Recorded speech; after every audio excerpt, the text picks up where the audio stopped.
The new LinkedIn Hiring Pro can't undo your last hire.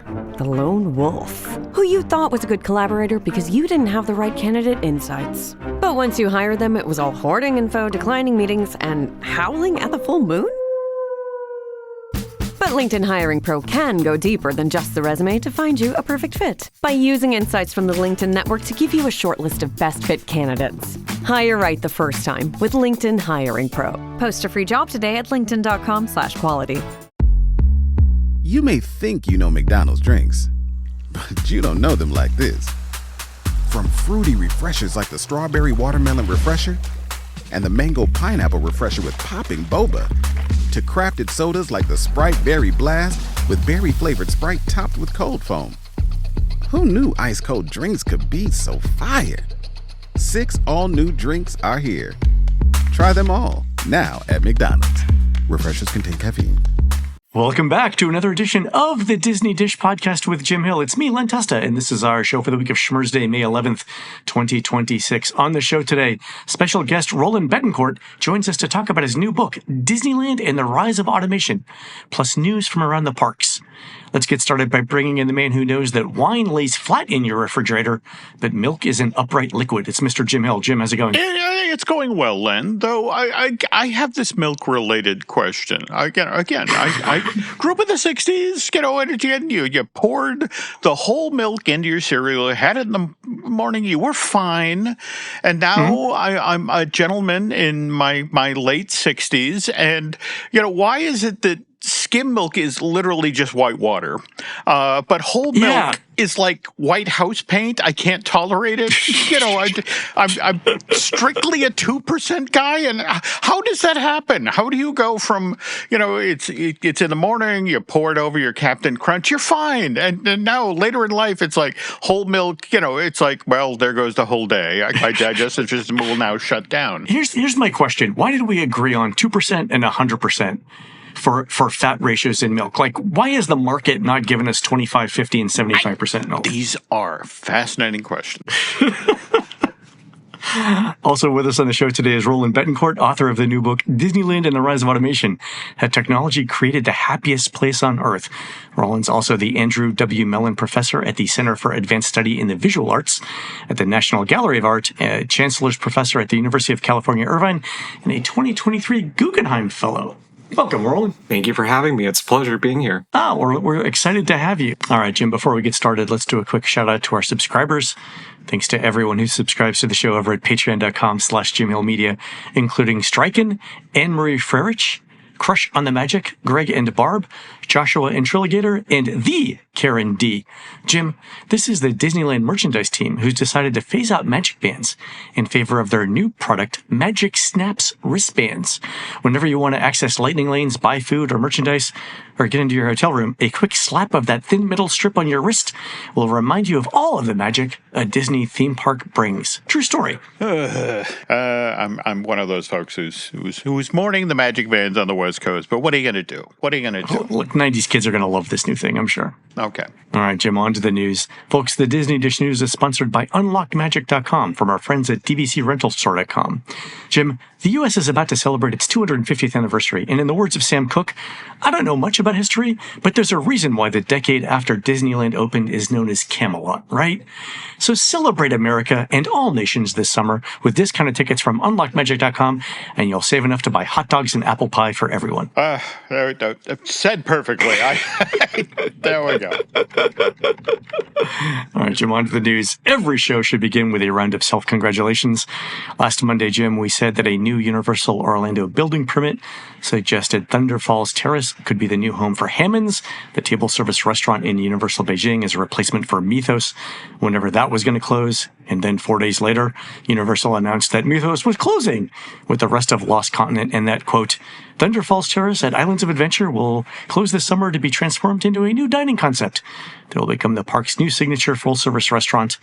The reimagined location is set to debut in 2027. So, all right, so Mythos closing, but we're getting another full-service restaurant. Wow. Okay, so obviously, Len, the big question is, who gets custody of the banner? The best theme park restaurant in Orlando? The highest-rated theme park restaurant in Orlando, 87 years running or something like that. Yeah. That's clearly got to go into the Universal Archives, right?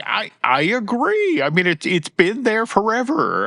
Literally, just the last time I was there, it was like it was so badly faded. It's like, what is this the best of? So, congratulations to Mythos, though, on the run. It was it was a very good restaurant for a very long time. Yeah. So. It just again, will be fascinated to see what happens with some of the art pieces in there. I mean, they're exactly. Yeah, I'm sure we can see some of that repurposed. Okay. All right.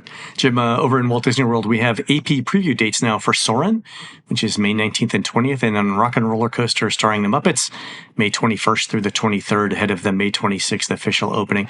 And Jim, I believe cast member previews either started last week or very, very soon, right?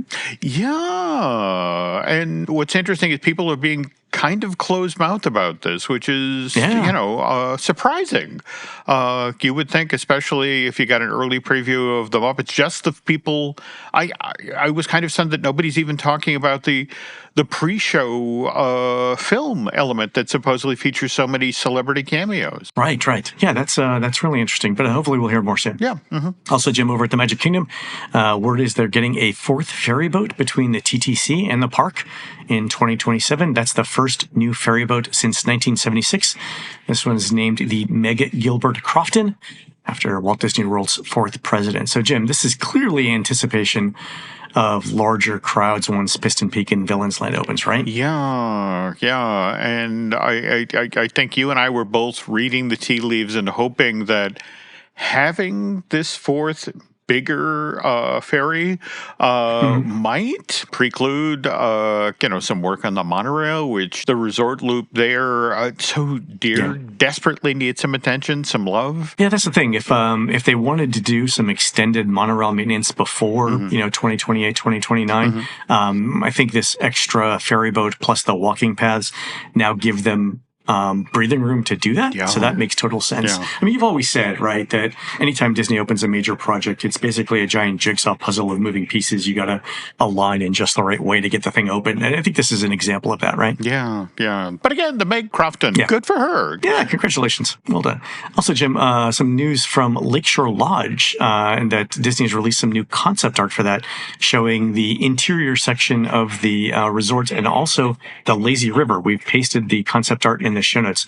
Jim, this is a very elaborate pool area, right? Well, to remember, the whole notion was that, this resort was basically built on top of the footprint of river country. So it was, given where it was being built, it was going to have a spectacular pool component. And, so far, based on this art, it's going to deliver the goods. Yeah, it looks really, really big. And, to your point about it being a tribute to, the old river country, the water area, the pool area is the centerpiece of the inside of this park, right? It's not trails or art or, landscape or whatever. It's the water. So that's good. So, Jim, over at Disneyland, Roger Rabbit Cartoon Spin has reopened with one notable change, and that is that guests can no longer use the steering wheel to spin the ride vehicle around. Instead, the ride's now pre-programmed to spin only at specific times in the ride. And Disney says they made this change to accommodate parents holding infants in their laps. And Jim, I am in favor of small children being exposed to Roger Rabbit cartoons. So I think this is a win, yes? Yeah, but I mean, again, it's just been interesting watching over the last 5 to 10 years the changes that have been made in Roger Rabbit's cartoon spin, supposedly for the public good. And I don't know when the last time you were on this attraction, Len, but Jessica Rabbit is no longer in her trademark spangly short red dress. She's now in a Dick Tracy style trench coat and hat. She's very covered up. So there's a number of things they're protecting young infants from these days. Just saying, Len. I'm fine with Disney exercising artistic license, but sometimes you go a little too far there, right? Let's be true to the story. There we go. All right, Jim, more news out of Universal. At Universal Studios Florida, the horror makeup show closes at the end of this week for an update. No word yet on when it'll reopen.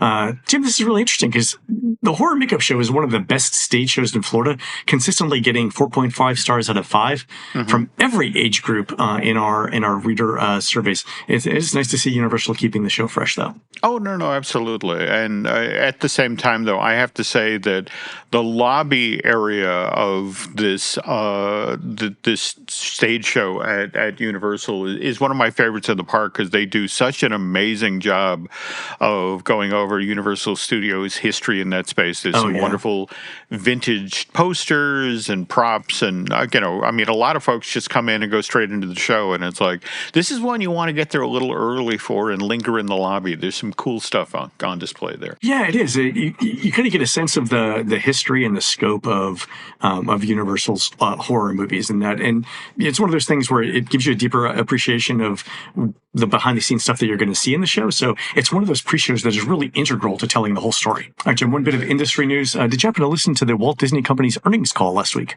I missed this, but I wanted to hear it because this is Josh's first time in the big seat, right? Right, and they noted that in the call itself. So, Jim, a couple of things about the parks specifically. Theme park revenue was up 6% year over year. That is despite domestic theme park attendance being down 1%. And I note that attendance was down 1%, but Disney even says in the footnotes that attendance had a favorable bump this quarter because of Hurricane Milton last year, which I think we said would be a thing to look for on the last coming out of the last earnings call. So attendance down 1%, even though the prior year had a hurricane. That is interesting. Theme park admission revenue up 4% from higher average per capita ticket revenue. 1% from increased attendance at international and domestic parks. Again, that's probably international. And then 1% from foreign transaction impacts. That's interesting. Resort and vacation revenues. This is primarily hotels and cruises, I think, up 7%, but that's mostly due to more ship traffic, right? The Treasure and the Disney Destiny, right? Mm-hmm. Yep. Yeah. Mm-hmm. So cruise here is still giving them a ton of revenue, even though they've increased capacity by what, like 40%.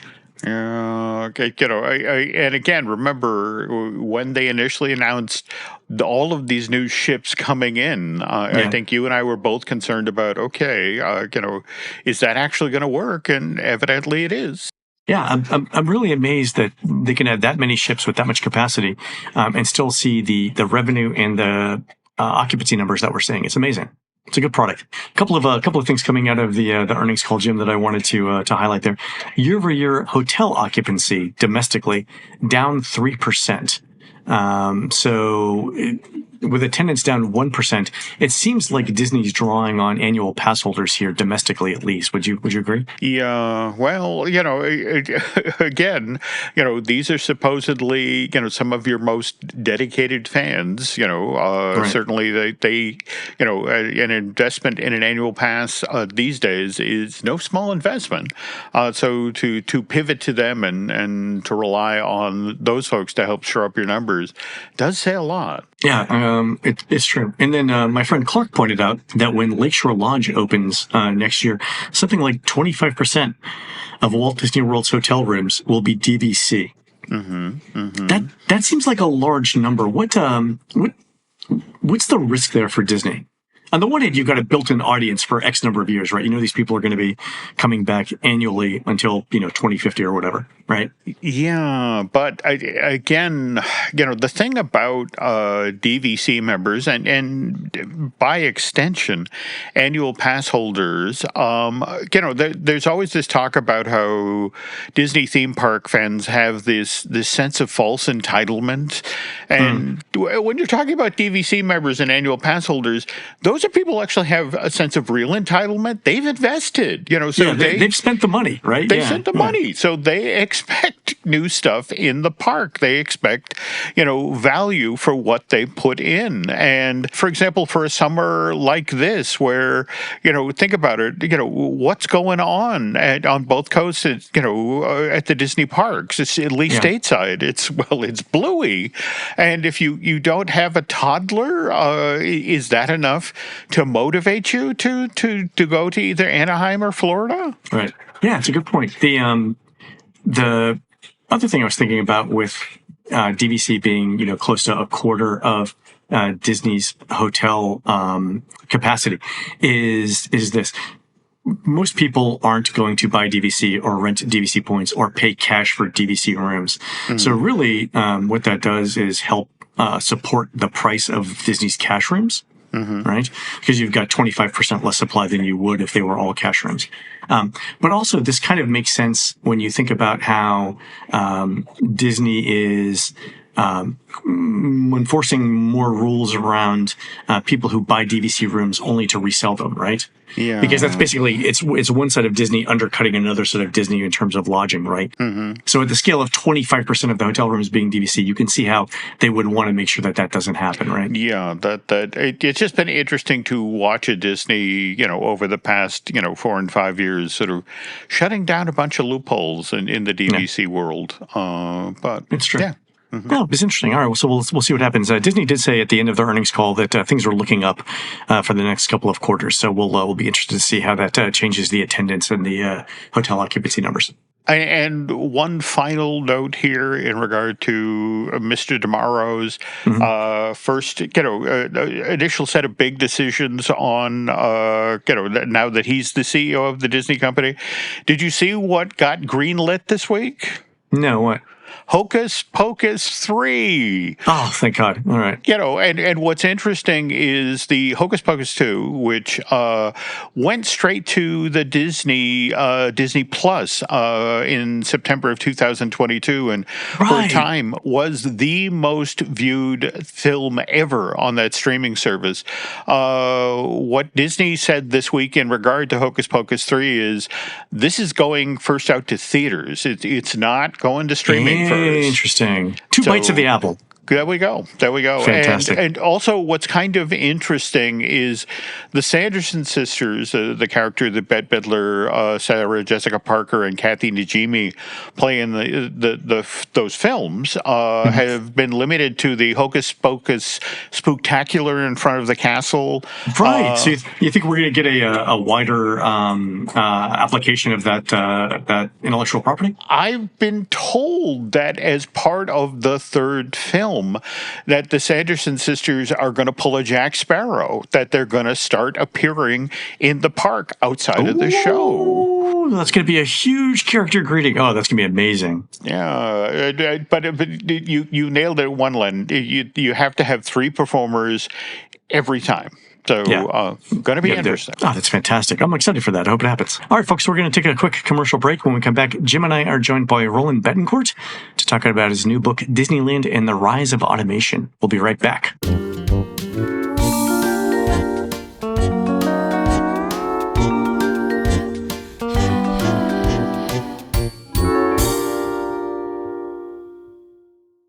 Study and play come together on a Windows 11 PC. And for a limited time, college students get the best of both worlds. Get the Unreal College Deal. Everything you need to study and play with select Windows 11 PCs. Eligible students get a year of Microsoft 365 Premium and a year of Xbox Game Pass Ultimate with a custom color Xbox wireless controller. Learn more at windows.com/student offer. While supplies last. Ends June 30th. Terms at aka.ms/collegepc.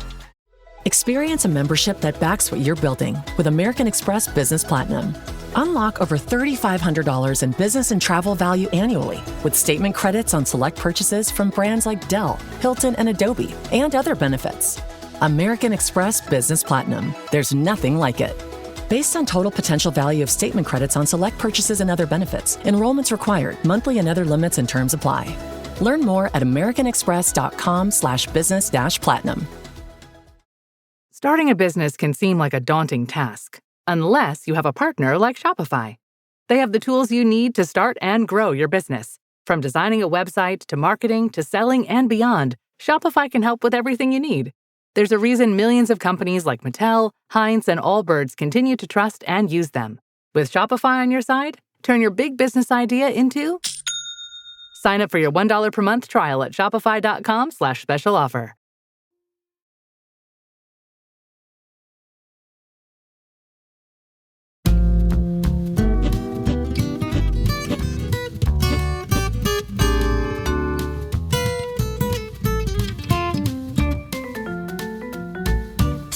All right, so Roland, a couple of quick questions to get started on this show. Tell us a little bit about your history with Disney theme parks. Did you visit the parks as a child, as an adult? Yeah, I definitely went to the parks as a child. I am a Floridian. I grew up in Miami, so annual pilgrimages to Walt Disney World were definitely something that I did, very much a part of growing up. I will say, though, that I did not visit Disneyland until I was an adult and was at the University of California, Irvine, where I still teach. Probably like my second year there. I was going to be away on leave for a year, and I thought, well, I should probably go to Disneyland. So those were some of the early inklings of this. But, I tend to say Disney's in the blood as a Floridian. Just a quick side note here. As somebody who grew up with the Magic Kingdom being your first Disney park, did you have that weird disconnect the first time you went to Disneyland that things were in the wrong place? Yes, very much so. And I think the weirdest situation that now happens is that now that I've become such a native of Disneyland, I recently went to Walt Disney World in November for the first time since probably like maybe early college. And I was very disoriented because it was the place that I first knew, but now everything was rearranged and it was very hard getting across parades, for example. I was like, wait, how do I not know this? I'm supposed to know this. So it's been a weird form of like confusion on both ends. That's hilarious. When you visit the parks, what are some of the highlights for you? Like, what do you like about Disney theme parks? Oh, I mean, Epcot is really, I tend to say Epcot Center. Epcot is really my happy place. Spiritual home. home. That's the place where I feel like everything's there. And especially like even having been there in November where so much has changed, Norway was one of my favorite rides, Maelstrom. It's still funny to like get to experience like that sort of dwindling optimism that I associate with the 90s about the world and technology, because it's still there in like a ruined format. So I got to do the behind the scenes tour at the Land, at Living with the Land, and I haven't spent $30 at a theme park that I've been more happy to spend ever in my life. Oh. Like, it was the most amazing experience. So what's funny, you mentioned that specifically because you talk in your book about Willy Wonka and factory tours and art. Like what Jim and I say is behind the scenes is basically the Willy Wonka tour of Epcot. It really is, and it captures everything. Like the idea that all these people are taking time out of being at Walt Disney World to do a tour of a greenhouse is amazing and spectacular in its own right. Oh, it's so much fun. I joke with Jim that the last time I was on the tour, I was eating illicit samples of everything, just like the Willy Wonka tour. That's great. Did not turn into a giant blueberry. So now, okay.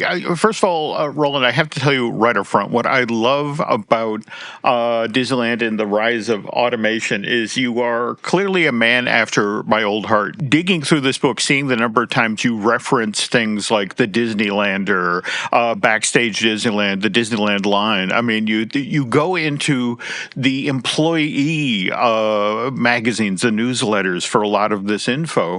And what I also love, though, is that stories that Disney fans will have heard previously, you find new bends on, you expand on. I mean, for example, there isn't a Disney fan out there that doesn't know the story about, August of '48. Walt and Ward Kimball go out for the Chicago Railroad Show, but they're on their way back to California. They swing into Greenfield Village in Dearborn, Michigan. And as any good Disney theme park fan knows, that outdoor museum, heavily influences the design of early Disneyland, specifically Main Street USA and Frontierland. But what I love about, again, Disneyland and the rise of automation is that you continue the story. You talk about where Ward and Walt went later on that day, which was, as it turns out, just as important to the future of the Disney theme parks. Can you talk a bit about that? Yeah, I mean, one of the things that I really,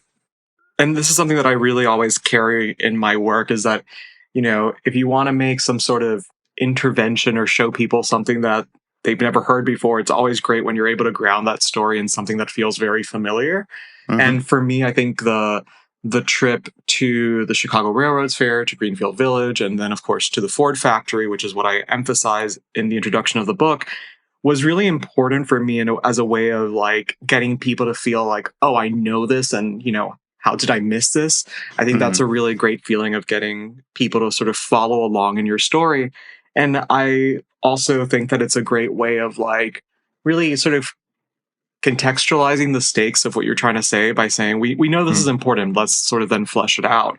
And so what I tell in the story is that, you know, they went to these places, but they also took a trip to the Ford factory, which is really what dominates a lot of like Ward's account of that trip, really just being marveled by the power of the factory and how important this was in this moment. So what I like to always do in all of my scholarship is just to sort of begin with a point and then sort of spiral outward and see the world that it creates for us. And so that was a really exciting story because, like you said, we all know it. And so getting to understand how these different worlds came together was really exciting and rewarding for me. That's actually, I think, the first part of the book that I wrote. Right. And this is the visit to Ford's River Rouge plant, correct, right? in Dearborn, Michigan, which was really the sort of sprawling center of the Ford company. They had many plants and were building many plants in the period across the country, but the River Rouge was really had been the icon of what Ford was for decades at this point. And at the period when Walt visited, this is what, 1948. So we're in post-World War II. The company's coming off of converting, or in the middle of converting that factory from World War II, military production back into civilian capacity. Right? Can you talk a little bit about the investment and the changeover that was happening there? Yeah, it's a really interesting, I think one of the things that we find with like the Ford factory, it's that there in the press, there was this like real sort of heroization of like, it's the greatest factory ever. It's like what we think about when we think of the assembly line. And it's in this moment as they're coming back, sort of moving from war production into basically civilian production of making cars again, all of the executives are like, it's in a state of disarray. It's a total mess. And it's one of those things, I mean, not only because of the war effort, but also there's the thing that we don't often talk about is that while the war eventually introduced a lot of technology into our world, the war effort sort of redirected so much attention away from civilian life that a lot of things were neglected. And so it really was a moment where the factory, and this is really what I focus on, the factory was sort of saying, okay, well, we need to like basically refurbish everything. And that's really when they internally came up with the term automation to describe a new department that was basically trying to streamline the processes of the factory. Basically, rather than having, these assembly lines run by people where like there were bottlenecks all the time, they wanted machines to basically transfer parts from stage to stage to make it more seamless. And so Walt Disney's visit really comes right at the moment when they're implementing these new technologies. The trade press internally is beginning to talk about automation. And it's not until 1952, actually, that the term even sort of slips into our popular understanding as we know it today by a completely other route. A man by the name of John Diebold, who sort of coined the term simultaneously. Got it. Though, if we jump ahead to late 1950s, early 1960s, we now have John Hench and Marty Sklar visiting the very same plant, the River Rouge plant in in Michigan. And John comes away with a much different impression of what's going on at the plant. Can you share that story about what John actually told the Ford executives after his visit to the plant? Yeah, it's pretty great. He basically told them, if you ever want someone to buy a Ford, never show them how they make a Ford. Which is funny. So like one of the things that I really emphasize is that the Ford plant, since it started, really had a built-in tour. Like you could take a tour of the assembly line, and what John Hench saw was like they were like crowbarring things together. It reminds me a lot of like the early accounts of like Teslas, like the doors didn't fit and they didn't align. Oh yeah. And this was something that was on people's minds, that assembly lines were messy and not really that effective. And so it's funny that sort of,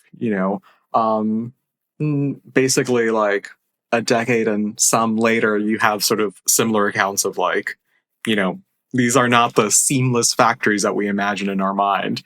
And so that's like one of my favorite stories, and just capturing sort of that struggle of like, automation's this cool, seamless thing, and then there's like the realities on the ground. Yeah. The early days of automation.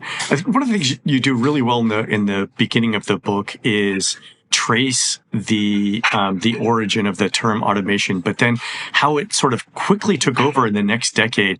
Basically, it was the all-consuming idea in American business, right? Not only automation, but then ancillary areas of study like operations research, right? That it was nothing before the war. It was confined prior to World War II, basically to the military. But then in the 10 or 15 years after that, it became the topic in American business, right? Yeah, automation really was something that really spread like wildfire. I mean, it's very similar to our conversations around AI right now. It's like one day we know nothing about AI, and then the next day it's like it's the only thing that's on our minds, and it's the greatest concern. We might be concerned about nuclear war, but it's AI that's at the forefront of our minds. And that's sort of the similar idea. Like in polls from the period, people were concerned about the Cold War and nuclear annihilation. And second to that, it was automation. And that panic really lasted for about a good 15 years, like from the 50s into the mid 60s. But when this project really came together was realizing that it was really 1955, like just as Disneyland is opening its doors, that the panic really sort of reaches its sort of like full spread. So 3 months after Disneyland opens, there's literally a congressional hearing, the first of 3 annual ones, to basically discuss what's automation and what is it going to do to us. Oh, that's amazing. You mentioned polls, and in Chapter 6, you talk about the beginnings of operations research as it relates to Disneyland guest surveys. So one of the things we do on this show is read current Disney theme park surveys that they send out via email, and we try and figure out through the questions that they're asking what Disney's motivation is for asking those specific questions. And in Chapter 6 of your book, you talk about how Disneyland had a public research department early on to do guest surveys. Why did Disneyland think that was important, and what did they get out of it? Yeah, so operations research was a catch-all title in essence that meant essentially, like, let's say a good example is that if you have a bunch of soldiers and they're taking too long to eat lunch, you ask, like, why? Like, where are the bottlenecks? And so you might discover that, what's actually slowing them down is that they need more sinks to wash their hands. So let's put sinks out in the open so they can wash their hands and move on.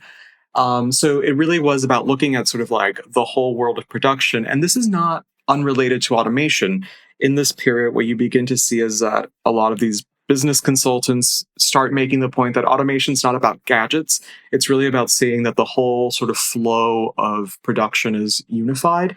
And so you can use the same sort of feedback systems that you would use on the assembly line electronically in the real world to understand, how people are receiving your goods, how they're using them. And, profit could be an indicator of that, of course, but also this idea of like asking people, polling them, having research studies. So this becomes really part of like the fascination in the era that can you create this world that's sort of perfectly and uniformly sort of controlled with all these feedback systems. And so the surveying of guests, as they exit the park, something that you can still see in Disneyland to this day, was really something that they really implemented as a way of basically making decisions, practical decisions about how they would sort of expand the park, what needed development, what rides weren't really working as well as they should in terms of audience interest. And one of the key questions that they really loved was what they called a blunt question, which was, do you feel that you got your money's worth? Which I feel like was the catch-all for really getting the sense of like, did you feel the day was worth it or was it not? I love that that's just a binary question, a yes, no. That's because there's no hedging there, right? That's actually, if you really want to get down to brass tacks, that's the way to ask the question, right? Yeah.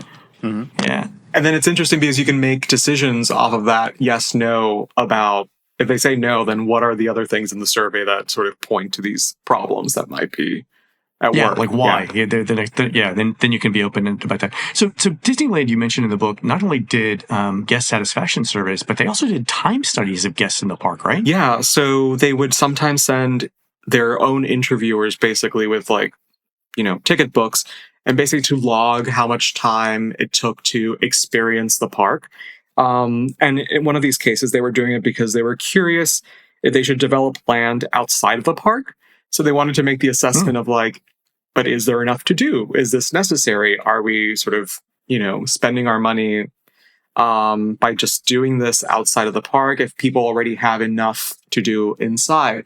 And this also develops later on into just also the questions of like theoretical hourly capacity for attractions. Like how many people can you ideally move in an attraction in a given hour? And how does that impact, what are the various sort of parts of the experience?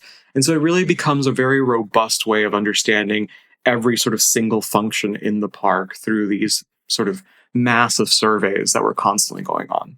And for me, again, to sort of double back to John Hench's trip to River Rouge, I mean, that was still the trip where he watched the red hot steel ingots, moved along, and, Walt himself asked about, could we adapt this system to the park? And John was like, yeah, I guess we could put a chair on that thing and let's get Roger Broggie involved here. But what I especially enjoyed about this book was you finding stories about Walt not just finding things he can use in the parks in factories, but in Forest Lawn Memorial Park, just up the street in Glendale. Can we talk about the what is it? The Hall of Crucifixion? Yeah.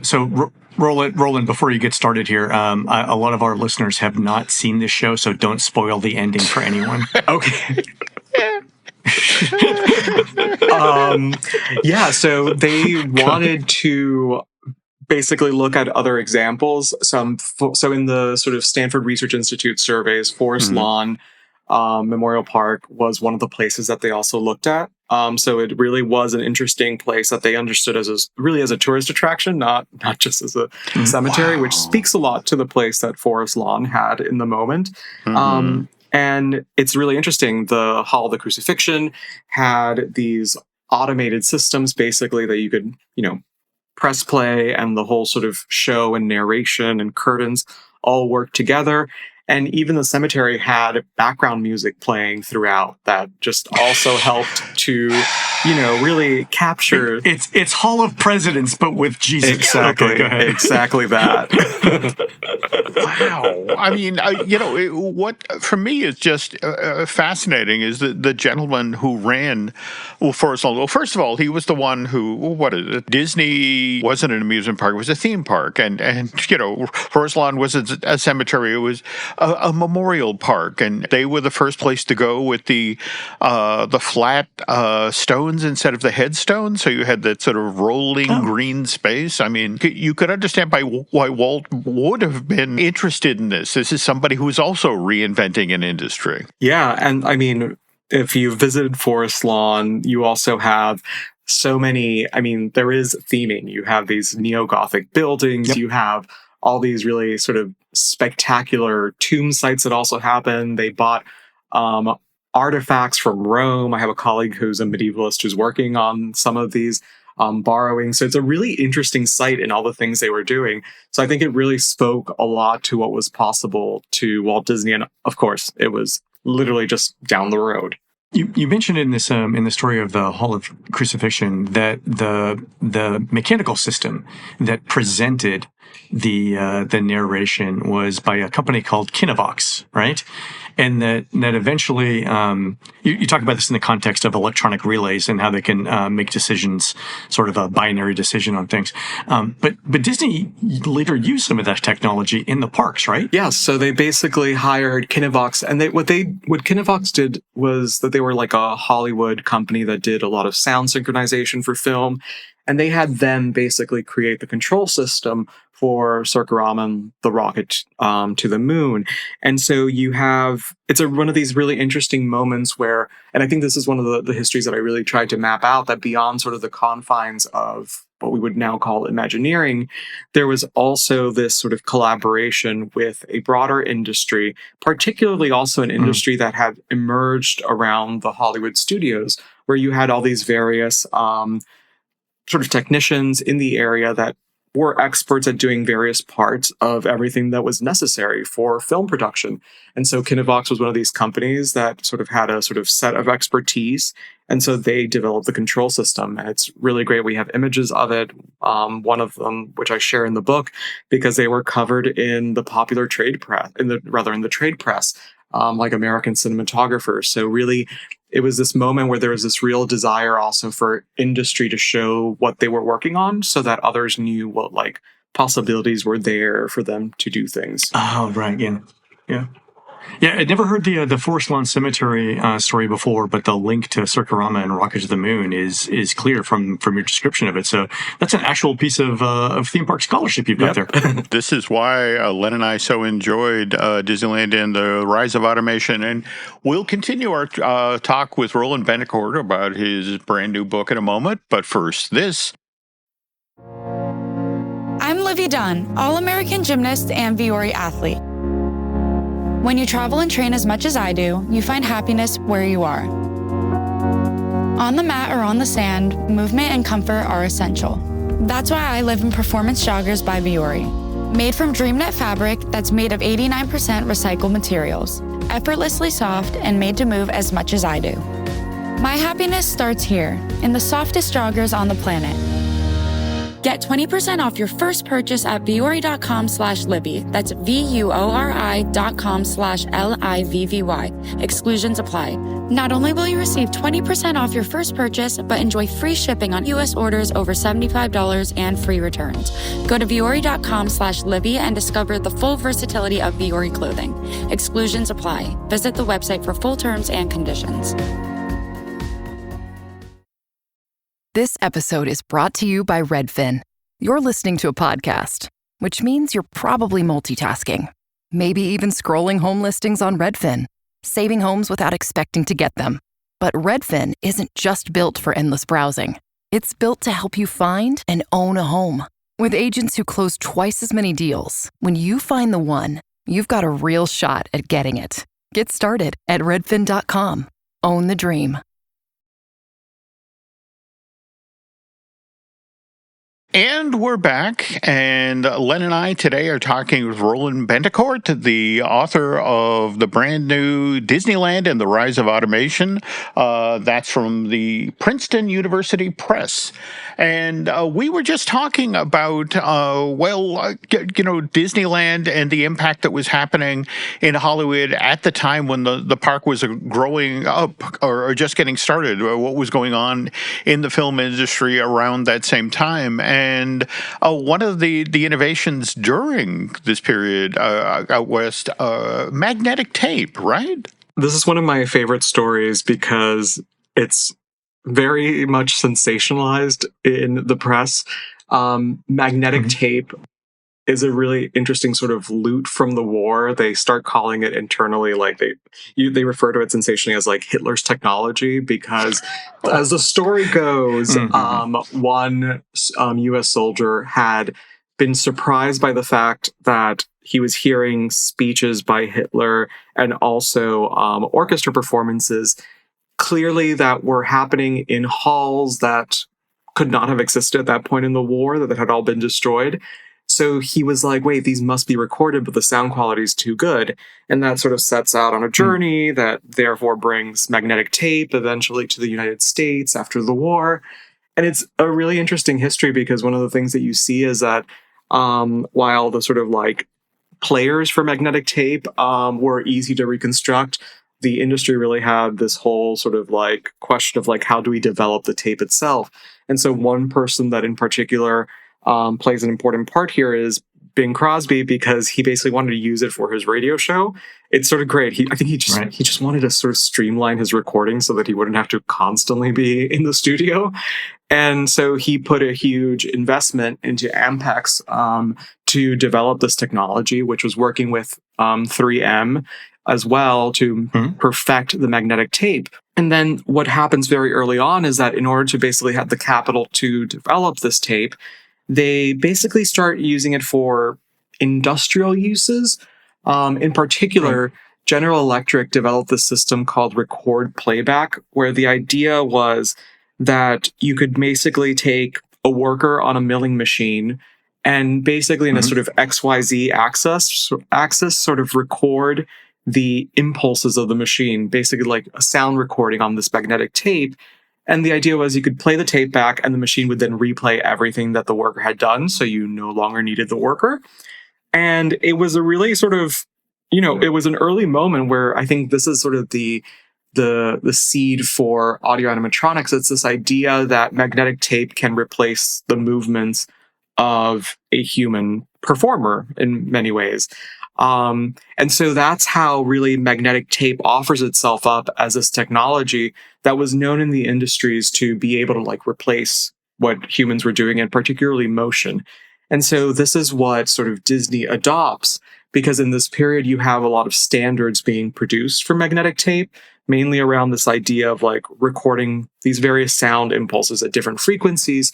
So you could actually sort of, on the magnetic tape, have more and more data. And that's really what allowed sort of the scaling up of the technology for Walt Disney to be able to use it to create the audio animatronics. So we had heard that that there was military technology that would form the basis of audio animatronics, specifically coming from the Polaris missile system, and so the tape was part of that. Yeah, and this is sort of a myth that I like to dispel a little bit and also embrace, which is to say that it wasn't classified information that Disney was using.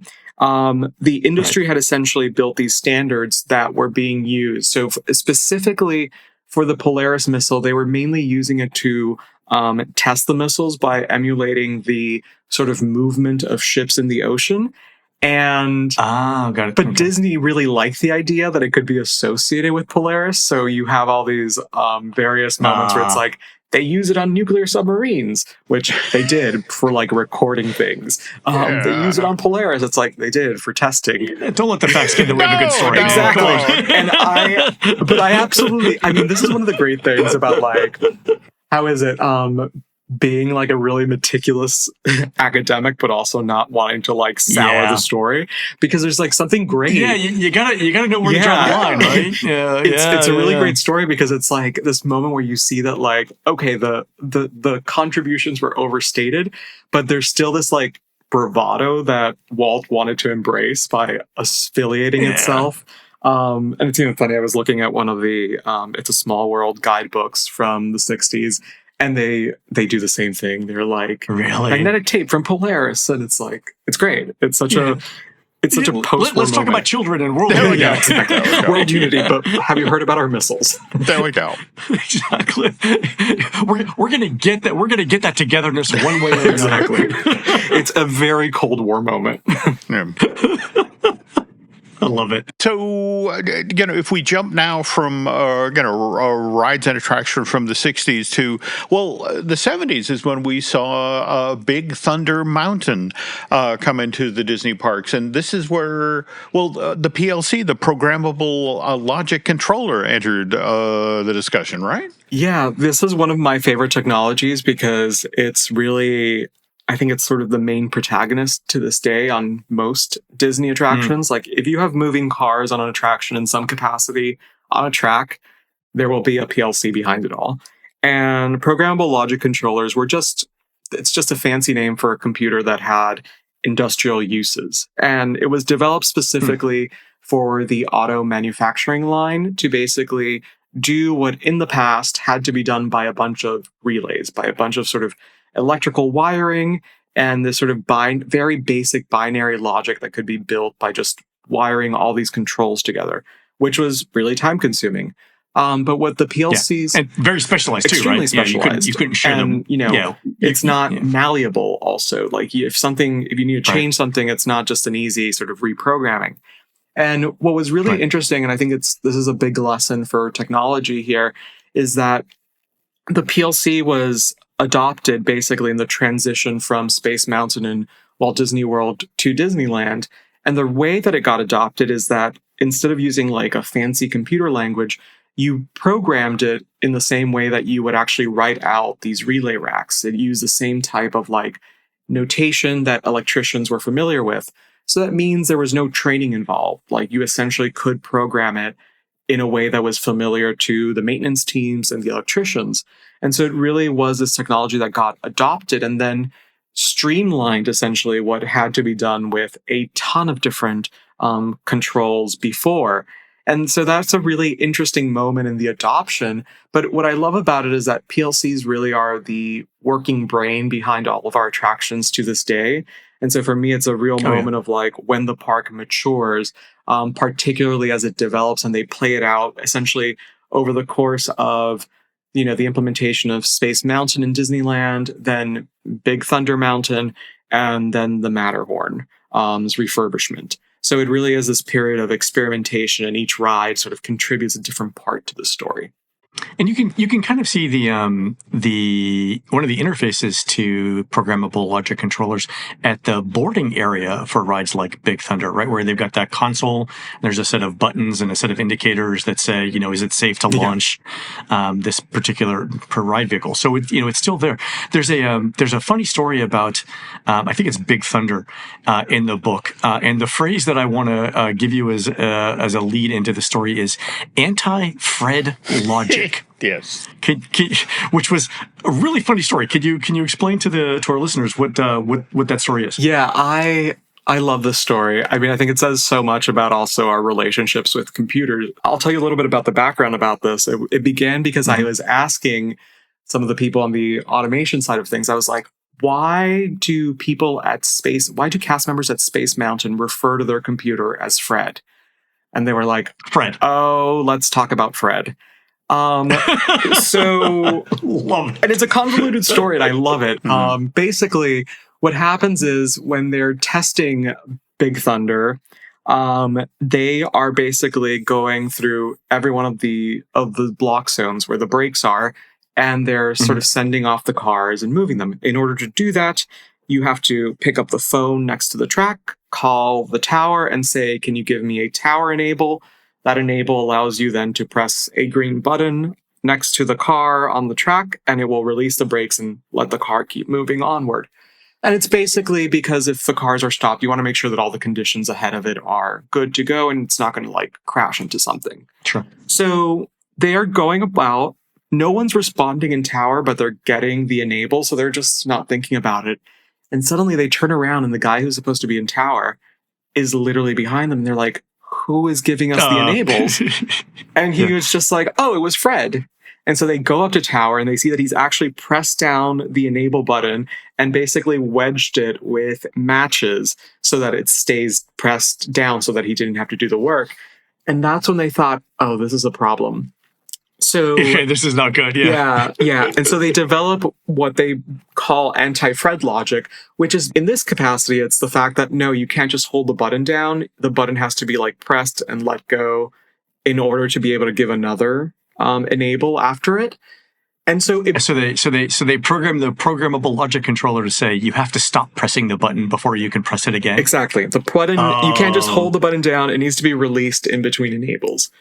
And what this developed was anti-Fred logic then became this idea of like, if there's a cast member who is going to be lazy, if they're going to be malicious, perhaps, if they're doing something they're not supposed to, like, how do we anti-Fred? Basically, how do we undo that laziness or sloth or whatever it is? And so I really love it because it's sort of this moment of like, capturing this tension between like the machine and people and all the things they might do that like work but shouldn't work. And then Fred gets sort of the name gets transferred over to Matterhorn briefly, and then it remains at Space Mountain, which they still call their computer Fred. And for me, I really love this because it sort of speaks a little bit to like the intimacies we build with technology. One of my favorite things to do is if I'm at Space Mountain, I'll ask like a cast member is like, how's Fred doing? How's Fred doing today? And oh my God, that's fantastic. A lot of the rides do have names for their computers. I was recently learning that I think Radiator Springs Racers is, Wilma. So they all have various names. Fred and Wilma! Oh no! Yes, I know. That is beautiful. And I think Web Slingers is Sharon. So, there are these great ways in which these cast members build these sort of intimacies with these machines that, are sort of human-like. And, in Space Mountain in particular, one of the parts that really captures the Fred is that they wear headsets where you have the computer talking to them, telling them conditions. Oh, really? So Fred is that sort of computer voice, that sort of Siri. Yeah, that's kind of amazing. Actually, I didn't know that was a thing. Okay, now I need to hear some of the audio from that. We'll have to discover. I need to start collecting names for the various ride computers. So if anyone wants to write in to me, email me what the name of a computer is. Always happy to hear. We should have T-shirts made. Yeah, 100%. And I actually dedicated the book essentially to the names that cast members give to computers or animatronics, because I thought this was like a really great way of sort of honoring cast members and their relationship with technology. That's fantastic. And speaking of names, a name that has long been associated with the Disney parks is, of course, Harper Goff. He's the gentleman who designed the Jungle Cruise for the original Disneyland, and prior to that worked on 20,000 Leagues, the sub for that film. But we were talking before we get started here today off air about, you and Len share a love of the Living with the Land boat ride and backstage tour there, which for a lot of folks is very reminiscent of, the boat that we see in Willy Wonka and the Chocolate Factory from 1971, right? Yeah, this was one of the great moments for me, was like these worlds coming together. Of course, I was interested in Willy Wonka. I thought it was a great sort of way of talking about the sort of intersection between theme parks and factories, and the world really sort of, in those fortuitous ways as it happens, like sort of came together when, it was the realization that, yes, Harper Goff did the stage design for Willy Wonka and designed the chocolate room. So, the main factory room. So this is early 1970s, yeah, right? So he's already worked at Disneyland. Yeah. Okay. So he knows about Disneyland at this point. Oh, yeah. He's done everything at this point. And so it's 1971, Disneyland is thriving, and you suddenly have this moment where, there's the big tension of like, this factory that no one's gone into, no one's come out of for a very long time. They walk in, and rather than walking into like a room filled with machines in the chocolate room, which is what you would expect, you instead find this sort of wonderful theme park. It's just, these lush gardens. And then, of course, at the very end, there is a suspiciously Matterhorn-looking chocolate fountain, waterfall, with, other elements. You have a very Jungle Cruise boat, which I do some image comparisons in the book just to bring that home. And it really is this moment where you understand that even Harper Goff and the work that he's doing for the movie is playing with these associations, like playing with his own Jungle Cruise as part of what the factory is. And so it's this really lovely moment of this, like, at this point, the factory has become a sort of theme park for people because these associations are so strong. Okay, and to make this even more meta, literally just this week, I was on YouTube, and suddenly, I'm hoping somebody restores this piece of film at one point, but I'll just change you the name. It's called Movie Makers, and it's a short documentary that's shot on the set of Willy Wonka of the chocolate room, them shooting in that space. Wow. And you literally get to see Harper Goff in the room with the designs and him talking about this stuff that, we're putting into this scene of the movie, which is, by the way, kind of a theme park, maybe a Disneyland thing. But again, just literally tripped over this while I was reading your book, Roland. So it was very... That is amazing. Weird to have the world bend in on itself like that. Jim, send me a link, email me a link, and I'll put it in the show notes. Will do. Yes. Well, Roland, thank you so much for spending time with us and going over your book. It is a wonderful addition to the Disney theme parks canon. Absolutely. And we're going to put a link to the book in the show notes so that our listeners can buy the book. One last question for you, and it's about your day job at the National Gallery of Art. I wrote the unofficial guide to Washington, D.C.'s review of the National Gallery, and the question that I came away with was this: how many images of St. Jerome does one institution need? Could you talk about that briefly?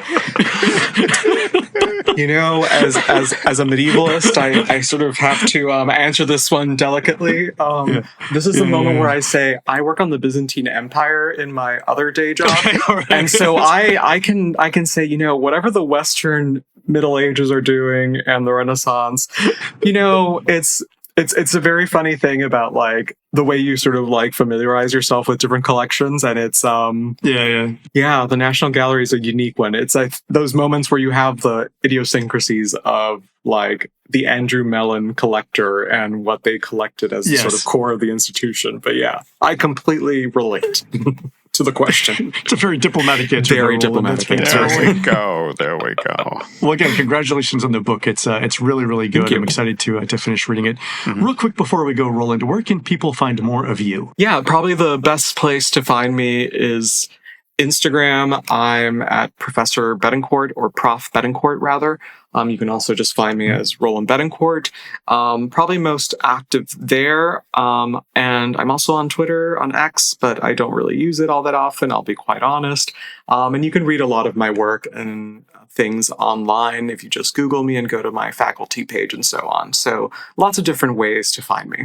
Cool. Fantastic. We'll put links in the show notes as well. All right. Well, thanks again for being on the show, Roland. Thank you for having me. It's been a pleasure. All right, folks. That's going to do it for the show today.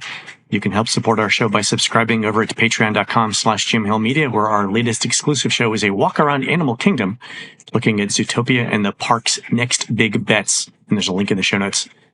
Disney Journey is the YouTube channel of friend of the show, Jim Scholl, where he releases videos about the Disney parks produced from his unique perspective as a former Disney Imagineer. In Jim's newest video, he ranks all the Disney castles with history and stories about each one. This ranking reflects personal perspectives, so watch and see if you agree with his list, and there's a link in the show notes as well. On next week's show, Jim tells us how Liberty Street led to the original Fantasmic in Disneyland. You can find more of Jim at jimhillmedia.com and more of me, Len, at touringplans.com. Also check out The Case For with Chris Cox, a new podcast where Chris, Jim, and I debate one theme park topic at a time, and you get to vote on who's right.